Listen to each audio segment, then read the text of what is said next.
એટલે આ બધું કેવળ આનંદ શુદ્ધ ચિદાકાશ જ છે.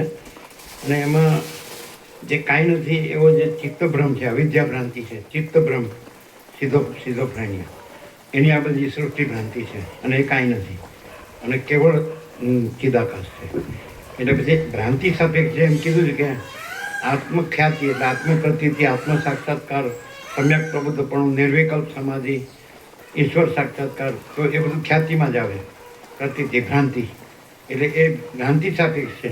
અને ભ્રાંતિ નથી એટલે એ સાપેક્ષ એ પણ નથી. ઈશ્વર સાક્ષાત્કાર, આત્મ સાક્ષાત્કાર, નિર્વિકલ્પ સમાધિ, સમ્યક પ્રબુદ્ધપણું, સમજાય છે, કેવળ સ્વરૂપ સ્થિતિ એ પણ, અને એ કેવળ અનંત શુદ્ધ ચિદાકાશ છે એમ છે. એમ એટલે બીજું થયું નથી, છે નહીં, થશે નહીં, થતું નથી. અજ્ઞાન, જ્ઞાન, બંધ, મોક્ષ કશું નથી. સૃષ્ટિ ભ્રાંતિ કશું નથી. એ રીતે ખ્યાલ આવ્યો ને કુદરતનું. એટલે જેવી રીતે આ આકાશ છે તો એ આકાશ જ છે, બીજું કાંઈ નથી ને બીજું કાંઈ થતું નથી. તો એ ચિદાકાશ જ છે, પરમાકાશ જ છે, મહાચિદાકાશ જ છે, પરમ ચિદાકાશ જ છે. બીજું નથી, બીજું થતું નથી. બહુ સહજ છે, એકદમ સહજ, જો હે સો હે.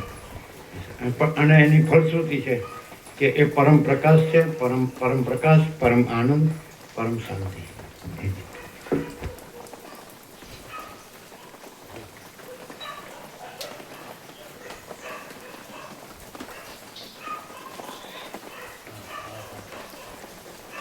ये गुजराती समझ में आया? अभी लास्ट बोले वो समझ में आया? महाराज जी मैंने